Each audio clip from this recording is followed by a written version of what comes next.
Hi, good afternoon, everyone. Welcome to Matters of Public Importance right here on Channel 6. I'm yours, Gail Teixeira, Chief Whip for the Parliamentary Opposition and the PPP-C Members of Parliament, and also for the People's Progressive Party. On this program, we shall focus on matters of public importance, bring you information and discussions on issues that are of importance to you, the Guyanese citizens, every Thursday right here on Channel 6 between 12:30 and 1:30 in the afternoon. Before we get into the program, I always share with you and remind you of the numbers that you can call in on the program, 225-0010 and 225-0008. And we usually start taking calls about 1:05 p.m. And as you know, I inform you every week too, for those of you who may be tuning in for the first time, that the Office of the Leader of the Opposition is open and operating, and we are open and available to the public between Mondays and Saturdays. Monday to Friday, we're there from about 9 to sometimes 5:30, and on Saturdays, we're there from 9 to about 2 o'clock in the afternoon. On Saturdays, we have usually try to get lawyers who will come and give service to people who are looking for legal advice and representation and so forth. And during the week, a number of members of Parliament pop in and assist us with the work of meeting people, taking notes, and preparing letters to go to various government agencies on their behalf, as well as making representation. And as I always point out, we're very fortunate to have former Prime Minister Sam Hinds, who pops in and spends quite a number of hours with us during the week, and as well as former head of the Presidential Secretariat, Dr. Roger Luncheon. So that we have an operational office. Please feel free. Please drop in if you have issues that are concerning you and worrying you. We are there to serve all Guyanese, whether they voted for us or not. We are there as elected representatives of the Guyanese people. Each week, I also remind you that Freedom Radio has an anti-discrimination committee, and there's a special number that you can call if you feel that, or you know of cases of discrimination, whether it's gender, ethnicity, politics, other forms of discrimination in our country against persons with disabilities and so on, or elderly, marital status, pregnancy. These are all issues that our Constitution protects. Please feel free to call 225-1479 and to make reports. Also, you can call Office of the Leader of the Opposition, 225-3432. We're there to also make representation to you. So 225-3432 is the Leader of the Opposition's office. We are at 304 Church Street. And of course, you have the other number to do with the hotline. As some of you, may not be aware of Freedom Radio, but it is broadcast. And we have a license up to now. Who knows with what's going on with the government, where they will renew and allow us to renew our radio broadcast. But while we have it, we are reaching thousands of people. And for Demerara, 91.1 on your band. For Berbice, 90.5. And for Essequibo, 90.7. And so this is a radio program where we have all sorts of programs, music and so forth, including inspirational women's programs, programs to do with labor, workers, farmers, politics, of course. And so please feel free to tune in on our radio station, Freedom Radio. Well, today is October 6th, and yesterday was October 25th, and that is the 24th anniversary of the first free and fair elections that were held after 28 years of the PNC government. And it was the first time the restoration of democracy in our country, and it's paved the way by free and fair elections to be able to reconstruct and to build a democratic country, to make all sorts of reforms that we had to make over the years. But it's ironic that on the 24th anniversary of our country, having had free and fair elections and the restoration of democracy, that this October 5th, we really have to be talking about preserving our democracy and guarding it from attempts to reduce it, to take it away. And so we have to be very careful and on guard. We don't want any reversals. In fact, the levels of democracy we'd reached, we had to continue to build on that and expand so that Guyana became not an emerging democratic nation, but a fully mature and advanced democratic nation. And so we're concerned that we're seeing many signs and actions by the present government which make us worry about their commitment to developing and guarding a democratic nation. And so we are seeing the reversals, and we're saying this 24th anniversary, we have to guard and protect what we've achieved with the view of achieving more. Well, what's up in this week's news? And so I was wondering when I was sitting preparing for the program if the public and the viewers here have recognized how many commissions of inquiry have been held by this government in the last 16 months.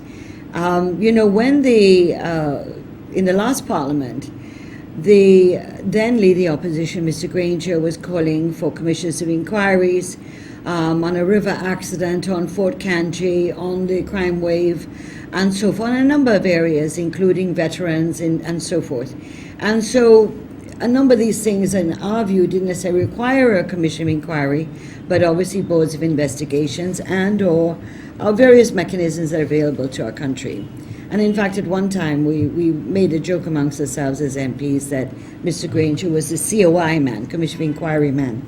Well, he's carried over that tradition that emerged in the 10th Parliament, now into the 11th Parliament. And so we've had, actually, I was sat and put them down so I could remember, because sometimes I forget about them too, that we've had 9 established in the last 16 months. And let me just run through them quickly for you. There's been a commission inquiry on Gaisuko that cost the taxpayers over $50 million. The report was tabled in Parliament, and then the government has thrown it out. They're not going to deal with any of the recommendations of that commission inquiry because they're closing down factories. Wales started, then LBI, and next will be Rose Hall, where in fact the COI recommended that no factories and estates be closed in this period, and that alternative mechanisms to help the industry get back on its feet. Then we have the Commission of Inquiry on the Public Service. This has been tabled in Parliament because we demanded that it be tabled, but we have no idea what it cost, and so that has become a public record, which will be debated in the National Assembly. So that's number 2. Number 3, there was a commission inquiry set up to do with the March 2016 prison disturbances, where 17 prisoners died in the fire. There is no disclosure on the contents of this report, and so it is a report we have great interest in to know on the welfare of the prisoners, on the matter of security, what were the recommendations, and what's the government doing with these recommendations. So that one is finished and has been submitted, but is not available. The 4th one, the Commission of Inquiry on the Education Sector. This is not complete. This is going around consulting all across the country at enormous cost. And the problem is that the PPPC left a brand new education strategy for the years 2015 to 2020, which had gone through consultations with teachers and pedagogical experts and academicians and PTAs and mothers and fathers and people at the community level right across the country.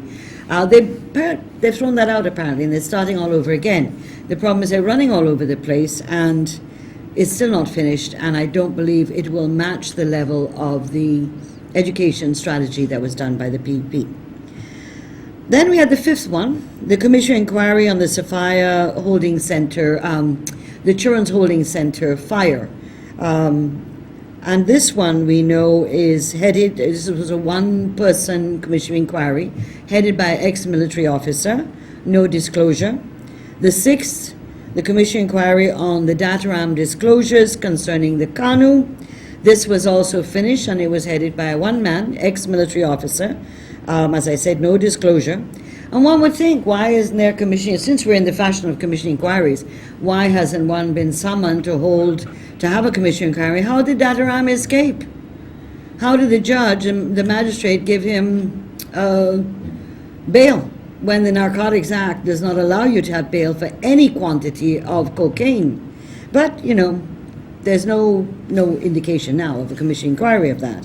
So that the one on Dataram, one man, ex-military officer again, and no idea what that disclosed. The commission, the 7th one, is a commission on inquiry set up to do with the aircraft that was discovered in the Rupununi, headed by one man, ex-military officer. And then you have the commission of inquiry on the veterans. This is also headed by an ex-army officer, and that is supposed to be completed this month. And then, of course, you had one just announced yesterday to do with accusations of corruption in the Guyana Broadcasting Authority and differences among members of the board. So this is announced on October 5th. But that's 9 commission inquiries. We have no idea of the cost except one, the Gaisuko one. And as I said, 2 have been made public, the rest are not. And 1, 2, 3, 4 are headed by ex-Army officers. But one can be reasonable and logical and ask, well, why wasn't there a commission inquiry set up to do with the Sussex Street drug bond? Or why hasn't there been a commission inquiry set up to do with the GRA, DDL settlements of billions of dollars? Or why wasn't there a commission inquiry into the government BK International settlement at Hags-Bosch, where BK is being paid the entire cost of the contract, a 5-year contract, when he only worked for 3 years, and he was terminated after 3 years because of really, really substandard work. So if we're in the fashion of commission inquiries, why haven't these been the subject of commissions of inquiries? And then, of course, the commission inquiry in Walter Rodney, which started under the PPP government and was made to come to a premature end by this government. So that's one that they can't lay claim to, but they can lay claim to the fact that they put a close to it as quickly as possible, especially when you saw the lineup of some of the people who are waiting to come before it. All of these cost millions of dollars, and what they will be used for? Clearly on the one on Gaisuka seems to have been thrown away. The one on the public service doesn't deal with the issue of salaries and so forth, and in fact makes a number of recommendations which we have called in the Parliament for debate on.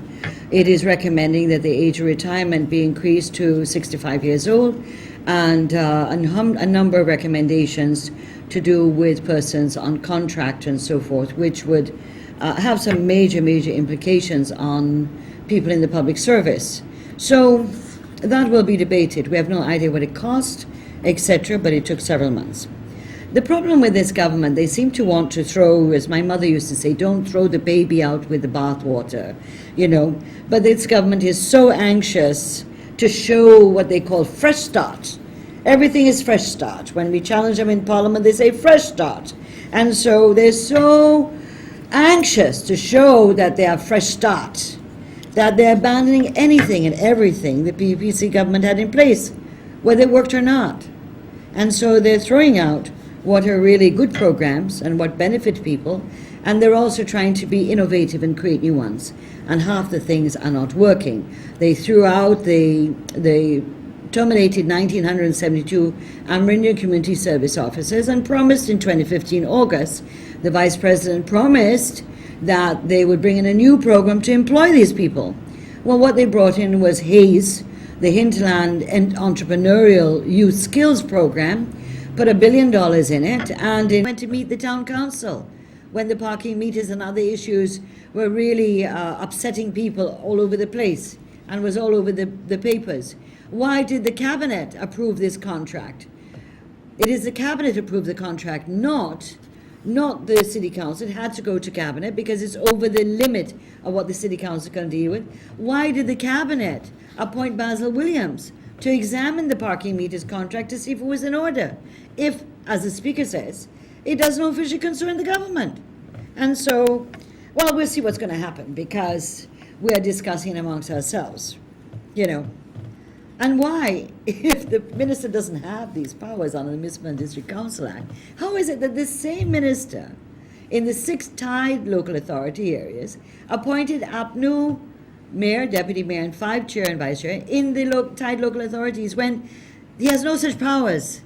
You have to have an election in those areas, in those communities, and if that fails and reaches a tie again, then and only then does the minister have the right to step in and choose from the contestants to head these NDCs and local authorities. So, this National Assembly is getting from bad to worse. The parliamentary opposition, as far as we're concerned, their attempts to try to muzzle us, and the government, I don't believe, wants to face Parliament often, only when they must. And of course, around the corner in November, December, we'll start the budget debate. So You'll stay tuned. We'll keep you informed as we did the last 2 times. Each week we focus on the lack of consultation, lack of disclosure, lack of transparency and accountability under the now 16-month-old APNU AFC coalition government. And so, as you know, the PPP has held protests at the courts and GCOM with regards to the delay in hearing the election petition that has sat for over a year and cannot be heard, as the same Chief Elections Officer, Mr. Lowenfield, who is now under scrutiny to do with the Auditor General's special audit of the procurement of services and goods by the GCOM in 2015, this same gentleman has hired lawyers who are paid for by GCOM to do everything under the sun to prevent the court hearing our petition case. Can you believe that? Unbelievable. Think about this. The PP goes to court on an election petition, as the constitutional laws allow us to, on the conduct of the integrity and the conduct of the 2015 general and regional elections by GCOM. And when we say GCOM, that means the chairman, the 6 commissioners, 3 for government, 3 for opposition, and the chief elections officer, and the staff of GCOM. And yet one of these persons, the CEO, is the one who is challenging the petition, taking lawyers to represent him, paid for by GCOM, to block the petition being heard. This alone is highly suspect. He challenged a former Chief Justice who was on the bench to throw out the petition, and then after the Chief Justice ruled the petition was in order and should be heard, the same Chief Elections Officer again brought an appeal against the Chief Justice ruling. So that is the stage where we're at now, is the appeal that he has made to the courts to say that the Chief Justice was wrong and the election petition should not go forward. So isn't that suspicious? Aren't you kind of feeling uncomfortable about that? How is it this person's trying to block what is allowed in our constitution, election petition? In fact, there have been other election petitions heard right here in Guyana. In 1997, there was one. There was one that was brought in 2006 by AFC to do with Region 10, where they challenged the seat. They lost it, but they had the right. No one dreamt of trying to prevent them doing what they have to do. This is what the law allows. And so, doesn't all this make you feel uncomfortable about the results of the 2015 elections, when it was such a hairbreadth of 4,506 votes? And of course, the Auditor General examination of the audits makes it even more suspicious, because if your procurement process is so flawed that possibly up to $700 million have been improperly or inexplicably spent without adherence to the procurement laws and regulations, then isn't it also possible that the GCOM machinery is compromised also when it comes to conducting the elections? Just think about it for me. And so, and the last point, of course, which our comrades who are protesting on Tuesday in front of GCOM is talking about Lowenfield being sent home while the audit is going on. Why is it in this country the government sent home the PS of Legal Affairs, the Chief Executive Officer of NISIL, the Chief Executive Officer of NDIA, the Chief Executive Officer of the Georgetown Public Hospital, when they were carrying out their forensic audits? Why hasn't Mr. Lowenfield also been sent on administrative leave while the audit is going on? Because there are questions to do with that. He is the Chief Accounting Officer, and therefore he has to answer for some of these issues. So we also know too, as we said before, that Mr. Dr. Suresh Bali has indicated verbally to the leading opposition and the president that he wishes to retire at the end of November. But, the Constitution requires that certain things happen. The government has to publicly announce, or should publicly announce, that there's a vacancy, and then call on the leading opposition to comply with the Constitution and provide 6 names from which the president, once they're acceptable to him, to select one person as the chairman of the Elections Commission. And this was done 1991 was done by Chetty Jagan as the leading opposition under the Carter Center formula. In 1994 with Hopkinson, in 1997 with Doudnot, in 1998 with Joe Singh, 2002 with Surge Valley. It all came from the then leader of the opposition, Mr. Hoyt, who submitted 6 names, and the successive presidents in that period chose which one they thought was most acceptable to them. And so that's the process we have to go through again. This time the leader of opposition is Jagdeo and the president is Mr. Granger. So we're still waiting to see what's going to happen with that.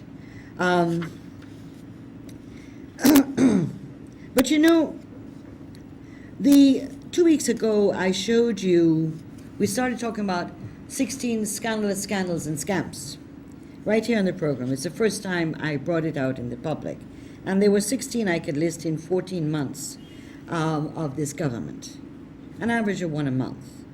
And then about 2 weeks ago, I brought you and showed you photographic evidence of the Kitty Market rehabilitation project for $240 million. And I showed you all the old wood that is being used, the crack wood and all these other things. And that in fact, City Council did not go out to tender. In fact, the City Council hired the workers and in fact doing the project themselves. And so the vendors around it who have been put out since February are not certain what works will be done, because as of 2 weeks ago, there was no work on the sanitary block, the fish and meat section, and drains and perishable goods section that is going to be outside. So my question is, where are the Kitty councillors for the Apno AFC who won Kitty, both the PR candidate and the constituency candidate? Where are they in all of this? What are they saying about all of this? It's an absolute abomination when you see what's going on in Kitty Market. Drive by and see it. Go and take a walk. But you know, 2019 isn't that far away for another local government elections. And my advice to you, if this is how they're going to represent these areas, don't vote for them. Forget them. Look for somebody else. And obviously we hope you look for the PPP candidates. Well, you know, I returned to my list of 16 that I compiled in August and have revised and updated it as of September 28th. And now we have 25 scandals and scams in 16 months, an average of about 1.5 per month. In the entire life of the successive PPPC administrations over 23 years, nothing near this has occurred. Nothing near this. But you know, they fooled the people and they fooled their own supporters who voted for them. And so the result was so small that, and with no recount being allowed, but they fooled people that they were going to come in and they're going to do all these things and they were clean and there was going to be no corruption. They're going to wipe corruption off the ground. We have had in 16 months 25 cases of corruption that are there, and I'll read them to you if you don't trust me and you don't believe me, and you'll see for yourself. And of course, while I'm doing that, after I finish September 8th, there's one that's in the making. There's one that's in the making. So, but this list I'm going to reveal to you doesn't include the one big scandal and the violation of human rights is the removal, termination of thousands of people in the state sector and state agencies and in the public service based on ethnicity and assumed political identification, so affiliation. So I haven't included that. So let me just run through quickly the 25. So you won't think I'm lying or anything like that. And we put out a statement which hopefully the press will also publish, so you'll be able to read what are the different scandals. First of all, in May 2015, the cost of the inauguration ceremonies, both at Parliament buildings and the National Stadium. One minister said $200 million, the other minister in Parliament said $20 million, and then retracted it. What is the cost? Why can't we know what is the cost? It was using taxpayers' money. Also in May 2015, so we're on to number 2, the removal of 8 containers containing steel by BK International from the Ministry of Public Health compound, worth millions and millions of US dollars, in the first week after the government changed. And this was in violation of a court order. The government has done nothing to retrieve the containers and has been silent. We have hundreds of millions of US dollars to throw away in this country? I think not. Number 3, this took place in August 2015. The dismissal of 1,972 Amerindian community serve officers at the stroke of a pen by the Vice President and third Vice President of the country. and he's promised to bring a new program to hire them back. And of course, I explained earlier that that has not been the case. Hayes, that has replaced this program, is one that has to do with skills training and not to do with employment. Fourth one, July-December 2015, the appointment of 33 foreign honorary advisors to assist the government, the appointment of a top-heavy bureaucracy of presidential and ministerial advisors who have only been partially disclosed in the National Assembly in response to questions to ministers. The total numbers are approximated to be nearing 100 advisors, local and foreign, at huge cost to the taxpayers. I'll remind you that when Sheila Holder, as a Member of Parliament for the WPA, and not the AFC, in 2009, called on the government to name all the advisors and their salaries, there were only 2 advisors, myself and Odinga, and our salaries were disclosed. In this last Parliament, our demand to know who the advisors were, their names and their contract sums were not allowed by the ministers and or by the Speaker. And the person who led that was Mr. Trotman, former Speaker. Fifth one, August 2015 all the way to September 2016. This is the India government of Guyana funded speciality project in which they gave the contract to a company called Fedders Lloyds, who was the client. Ramjatan was their lawyer in the 10th Parliament, without going to tender and at a price yet unknown, in violation of the procurement laws. And despite the public outcry from many people who are not necessarily opinion makers who like the PPP, who called in the government to terminate the contract, that the government refused, and the company was delisted then by the IDB for shady activities in other parts of the world, and the Indian government and the Exim Bank withdrew the money for the loan. There's been no disclosure as to how much Fedders Lloyds was paid and what work has been done before the company was delisted and the project halted. September 2015, the first act of the government was to give themselves enormous salary increases between 50 and 100% of what the former government ministers received. As you know, this was done quietly in September 2015, stealthily during the recess, and that when we came back, we tried to have it reversed and failed. They defeated us in the motion. But what is interesting about this scandal is that the media had picked up prior to that, during the August 2015 budget debate, that the ministers were going to give themselves a salary increase. This was vehemently denied on the floor, and mostly by Minister Trotman. However, then the order number 6 of 2016 comes out, giving themselves their salary increase and dating it back to July 1st. All of them were sworn in middle to late May. Some were even sworn in July. So they then got the retroactive payment of these salary increases. Well, contrast all of this with the salary increases being offered in 2015 to the public servants and to the public servants in 2016. Of course, please note that the sugar workers haven't got any salary increases for 2015 or 2016. Number 7, December 2015 to May 2016, Durban Park Development Project. The government has refused to provide the information on the private company which was in charge of the preparations of the Durban Park prior to the Minister of Public Infrastructure being ordered to take over the project in April by the President. Who is or was this private company? We do know that Minister Patterson stated publicly that he was going to use $150 million from his own budget to complete the works. And of course, we know in August the 8th, they came back to the Parliament for $400 million worth more. But again, no information on this private company was raising donations. We have information, we have evidence of companies who were ordered to provide materials, free labor, free materials, and financial donations for the Durban Park. Why is none of this accountable? Why can't the government say, look, we raise X millions of dollars by donations for Durban Park? In fact, in the 2015 budget debate and 2016 budget debate, no money was allocated for Durban Park. And because they proudly said this was all going to be done by donations. And that was in February 2016. By April, the government's taken it over. Number 8, September to December 2015. The President pardons over 100 felons, convicted felons in 2015, and stated this would be done annually.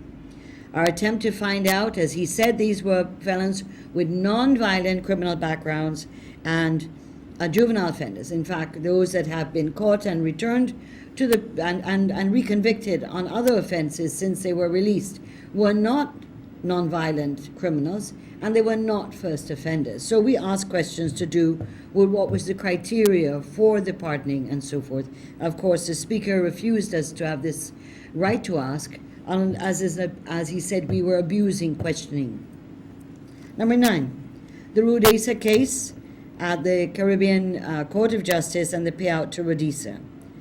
The AP and UFC, as you know, twice defeated in the last Parliament attempts by the PPC to amend the Customs Act.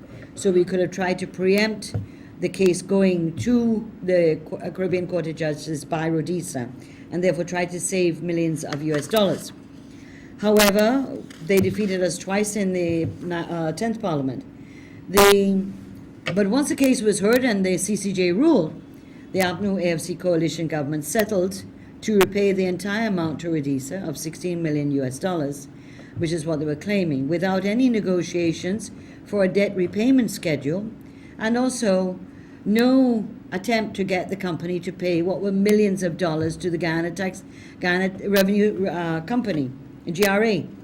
And so as of now, the first payment was made to Rhodesia late last year, and the second is budgeted for in 2016.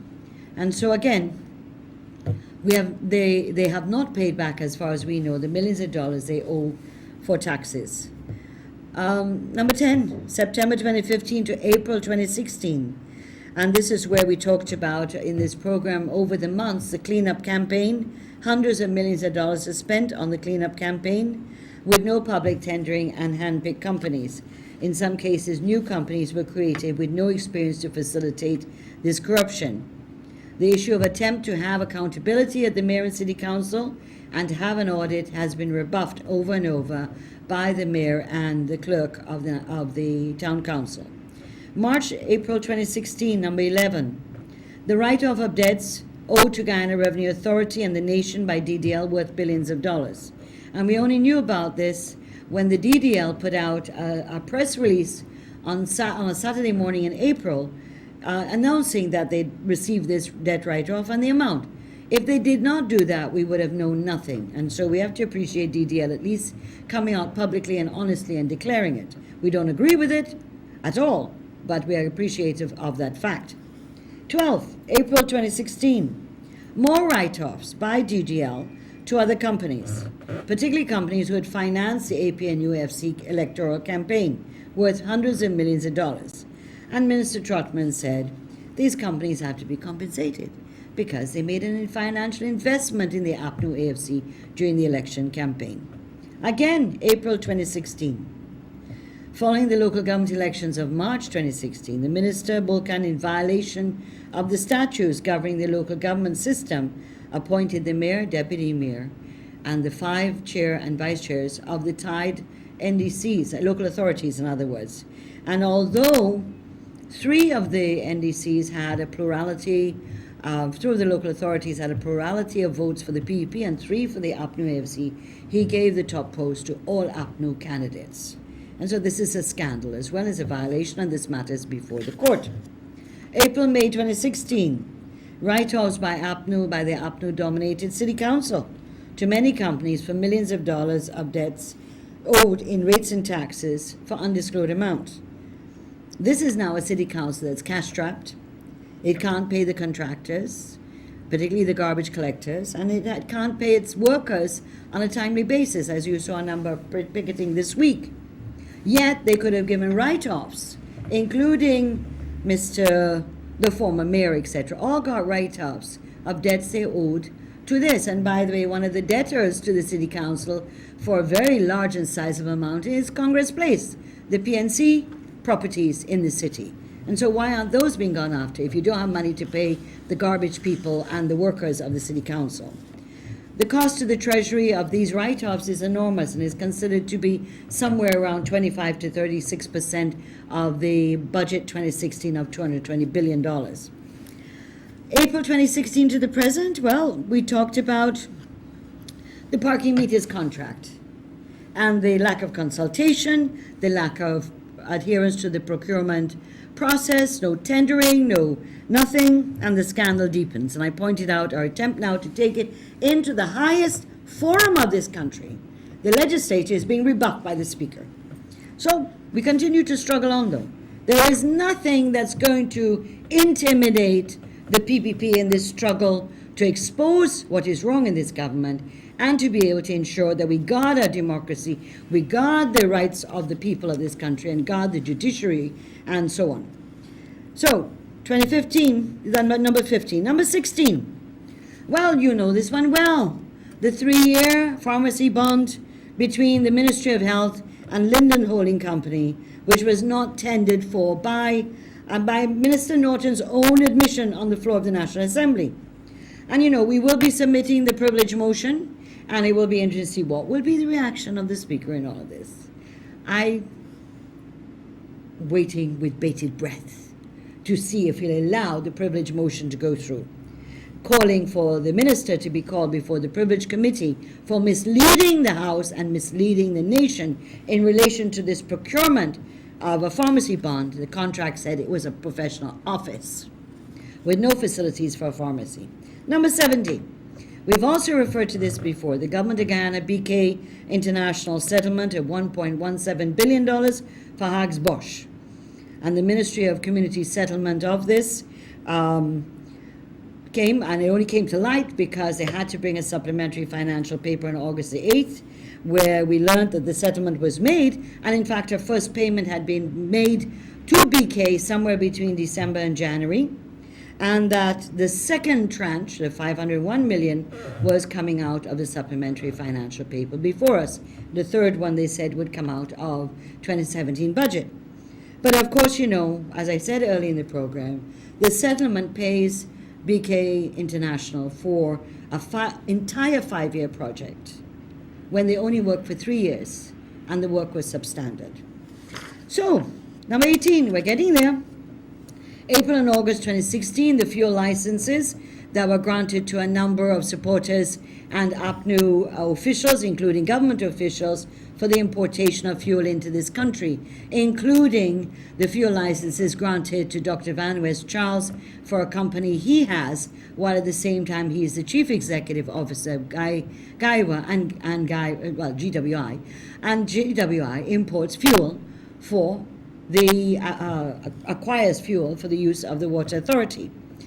And so there's a long issue to do with that, including, for example, this gentleman solicited donations from companies to put in wells and pipes in Region 9. I exposed it on this program, and it was exposed in various parliamentary press conferences we had as an opposition. Well, the Brazilian company they hired to do the wells is saying that it can't pay. They've been hired to do 8 wells in the Rupununi, and they've been unable to pay the workers. In fact, they're borrowing money from some of the villages to try and pay the workers because they haven't been paid by GWI as yet. So the money that was donated, what happened to it? When I asked on the floor of the House whether the money went into the consolidated fund or whether it went into a special project, I asked Minister Bulkan that. He said it went in. He refused to answer, and then he kind of mumbled something about a special project, but he really didn't tell the House where the money's gone. He just said the money was collected for the region. So, you know, that's number 18. Number 19, the consistent violation of the Procurement Act and financial regulations by other ministries, with not going out to tender, not going out and adhering to the rules. And there are a number of cases we've highlighted. Ministry of Agriculture with $234 million, which they did not go out to any kind of tendering process, just hired people as they liked, willy-nilly. July, the 20th one, July and August 2016. This is the request for ministers. 2 ministers in the National Assembly calling on them to provide information with regard to some of these contracts that they have been awarding to different companies and so forth. And we were roundly told, including when we asked questions, both formally and informally on the floor of the House, that we could not see those contracts because the government has to get the approval and the agreement of the other party they've signed on to be able to make them public. Well, that is just hogwash. The legislature is the forum for public disclosure and scrutiny, and therefore we do not buy this issue of confidentiality and the right of the second partner to hold the legislature at ransom so it cannot see some of these contracts. 21, the undermining of the judicial process by the tribunal being set up to investigate Carvel Duncan, who is the head of the Public Service Commission, while the case against him, where he's been criminally charged, is going on and has not been completed. Therefore, they want to be an additional trial of Carvel Duncan, paralleling the one that's before the courts. This is unacceptable and is attempting to preempt and to influence the course of justice at the court level, at the magistrate level. 22, we talked about the special audit of the GCOM being run by the Auditor General's office and coming up with over $700 million that there's a lot of explaining to do, and I'm sure they're still going to find some more. So that's a special audit. We look with great anticipation. I've discussed that early in the program. 23, we talked about in this program the $240 million for the Kitty Market Square, and I brought photographs to show you so that, in case some of you think that I'm this wicked PPP politician that you can't trust anything I said, I brought photographic evidence to show you what you're seeing when you go in the building. And if you still doubt me, please just go and walk around. You can go. So we dealt with Kitty Market. 24th item, the awarding of contracts for boxed juices for the school feeding program to the Surinamese beverage company that is owned by Rodisa. That was not the lowest or even the second lowest. So we're paying almost $100 million more in order to buy from a Surinamese company when the local companies were thrown out. The problem is that this was a tender that the government invited 5 companies to bid. So if DDL was not up to standard with the juice boxes, which they've been getting this contract over and over, and they have been improving, there have been some complaints, surely, but why then invite them to tender if you knew all along, or you said all along, that their juices were substandard? And so we're paying a lot more, over almost $100 million more for the school juice boxes, when there were 2 tenderers, DDL and Guyana Beverages, that were cheaper than the Rodisa Surinamese company. 25, almost there, the quarry stone to a Surinamese company for the CGIA project. And so not only the impact on the local quarries, but there's a lot of toing and froing of who really is doing what, and what really were the figures that were being called for in the contract that was awarded to a Surinamese company. And the local quarry producers are challenging, one, the cost and the quality that is being paid for the stone coming in from the Suriname.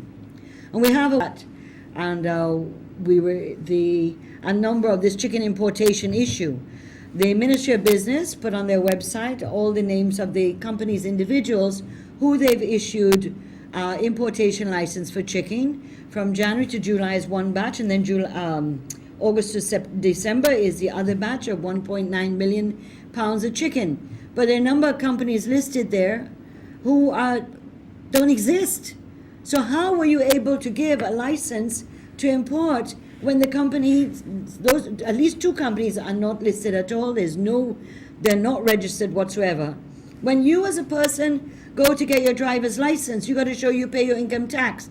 You go to do a number of things. You have to show that you paid your income tax. You got to show your TIN number. Some places now you have to show your passport, your ID card, your TIN, and your income tax to show you have compliance. Why is it that the ordinary citizens have to do this, but you're importing 900,000 pounds of chicken in the first part of this year, 100,000 pounds in the second half, and you're giving it to companies and individuals who are not registered One or two of them actually were rich and became defunct 2 or 3 years ago. And of course, on the list are, the same gentleman who has a company and who is also the head of the GWI. He's got an importation for chicken. So he's importing chicken and fuel. Who knows? Maybe something else as well. So we have to be able to say these are 25 with a 26 possibly in the making. And so these scandals we've uncovered expose a level of corruption and discrimination that has not been seen since the Burnham era. And as I said earlier, APNU AFC lacks the transparency and accountability, and is prepared to even undermine and violate the procurement laws, etc., of this country. So that is a big mouthful I've given you, and I know when I say 25 scandals, people and corruption, people are going to say, oh no, she's just making it up. It's not true. Well, we've done our work. We've been going through we've had experience in the parliament. We've seen it for ourselves in the parliament. We see it in the media. We've seen what's going on, and we've compiled this, and we'll keep adding to it. Because the government has an opportunity, This is not just to attack the government. We've been in government. Things do go wrong when you're in government. But when you have an opposition on their toes, and keeping you as a government on your toes, it helps you to rectify your mistakes. And what they're showing is they're not prepared to rectify any mistake. It is fresh start and are we time all along. So let me hand over to the callers, because we have gone a little bit much further actually than we should have. But I really wanted you to have that list of 25 so that you could think about it and think about it. Good. All right. Let's go to the call-in. Hello, good afternoon. Welcome to Matters of Public Importance. Yeah, good afternoon to you, Ms. Teixeira. Good afternoon. I am calling in connection with this minibus situation and the 42 route zone, yes, which plies the route Grove to Georgetown. Now, in the morning, you find that these buses gonna fight you down, rock them, and want to carry any passenger short to Grove short anyway you go in. But in the afternoon, you find these buses now, all of them, they started to apply diamond scheme, only diamond scheme. All the buses just going in diamond scheme all the time. So you don't get bus to come to Grove, you don't get bus to go to Craig, and so on. Right. And nobody wants to work short drop. If you want to go short, you have to pay $100, $160 for a short drop. This is not fair on the people, the working class of people, the public servants that working, they're getting a small salary already. You understand? Yes. And then if these minibuses is going to exploit you like this, then it's not fair. This is hard on the people. So I would very much like if there's any authority can look into this matter and do something about it. Okay, we'll try and see. I know there's a minibus association, and I'll have to check now with all the ministers changing their portfolios to see which minister's dealing with things like the bus parks and the minibus. But we'll try and look at it and give you an idea next week, okay? Okay, thank you so much. Thank you very much. Bye-bye. Bye-bye.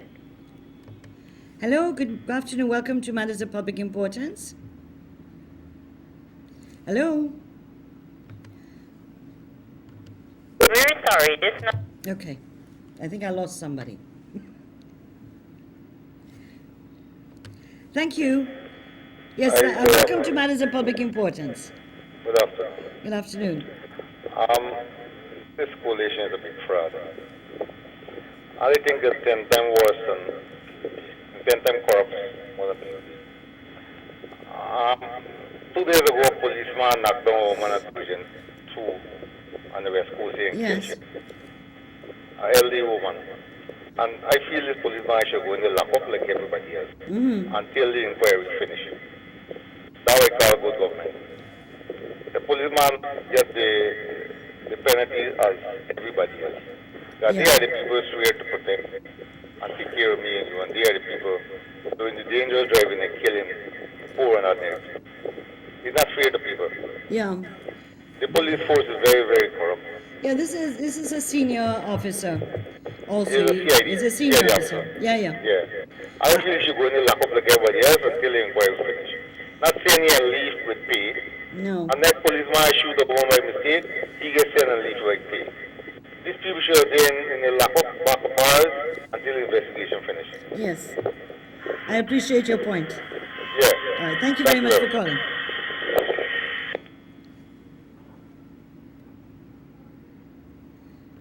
Hello? Hello, good afternoon. Hi, good afternoon. I like this man was talking about the diamond bosses then. Yes, When I used to work Rosic now, you couldn't go in Blaymont because you got a boat used to come over, the land used to come over by Blaymont and Yes. you used to go in there to collect passengers. yes. And the police then they obstruct us, say that it's a beat of road service. And they change some of the bus to 50A. So if the buses need to want to come in Diamond, there is a beat of road service if they do read the road service. And if they want to walk in Diamond, they have to walk in Diamond scheme alone, not on the public road. Right. Because the fare what they are charging, it could carry you till of land of Canaan. Right. Right? Then the So- buses that working, they always find out without conductors. And now you're finding bus and hire cars with the biggest music than in the couple of years back. Yeah. Now I don't know what the traffic really doing. Yeah, it's pretty crazy on the road every Yeah. day. Sometimes you got your what you call your heart in your mouth. You're not sure if you're going to make it through. I will tell you, go down. I want to know if the bus is stretch and fit. If what? If the bus is stretch and fit. Because as long as passenger is on the road, they must stop and tell you go down, go down. So the bus must be stretching for fitting the passengers. Yeah, right. I would like the traffic chief to check on those things. The same for the two with the diamond scheme especially. Okay, right. Well, we'll work on that. All right. Okay then. Thank you so much for calling. Okay, bye-bye. We have a few minutes more, 3 minutes more. My technician here is telling me. He keeps me on my toes. Okay.